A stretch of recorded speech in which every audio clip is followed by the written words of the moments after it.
السلام عليكم. النهاردة حبايبي هنعمل مع بعض أكلة مغذية جدا ومفيدة. طبعا ده واضح من طبق الخضار اللي قدامنا، خضار يفتح النفس حتى وهو ني. تعالوا كده نشوف الخضار الجميل ده هنعمل بيه ايه، وطريقتنا النهاردة شكلها ايه، ونقول بسم الله. اول حاجة معايا صدور فراخ مقطعاها قطع طولية، يعني كده زي صوابع البطاطس. عايزة يكون سميك شوية. طبعا كمية الفراخ ترجعلك، يعني لو صدر فرخة ممكن قوي هيعمل معاكي الأكلة الجميلة ديت. هنزل بالتوابل عبارة عن ملح وفلفل اسود، معلقة كبيرة من الصويا صوص. ما عندكيش صويا صوص مفيش مشكلة، ممكن تستغني عنها. هقلب كده الأول المكونات دي مع بعض، وبعد كده هنزل بباقي التوابل.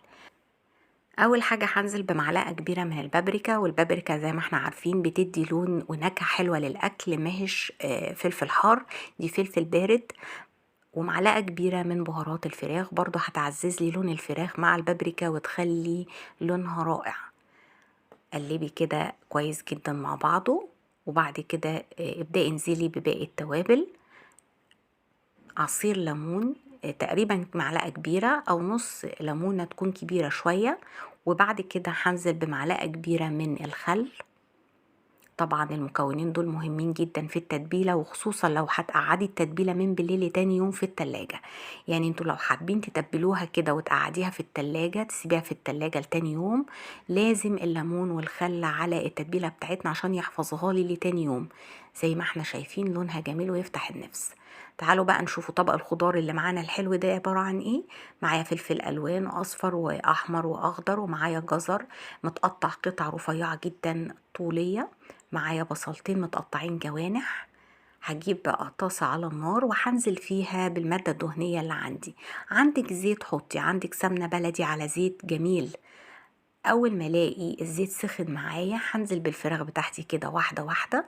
طبعا زي ما احنا متعودين مع بعض، منزلش بالفراخ او اللحمة في الطاسة بتاعتي الا ما اكون متأكدة ان الزيت سخن معايا وبقى سخن كويس، علشان اللحوم ما تنزلش المية اللي جواها.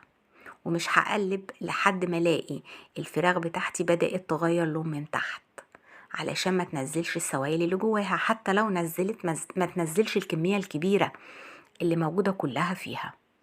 زي ما احنا شايفين غيرت لونها، ما فيهاش سوائل. نزلت بمعلقة كبيرة من الثوم المفروم اللي هيخلي لي ريحة الفراخ رائعة. انا عايزاكم بس تشموا الريحة دي وانتوا بتعملوها، ملهاش حل فعلا، ريحة الثوم جميلة جدا.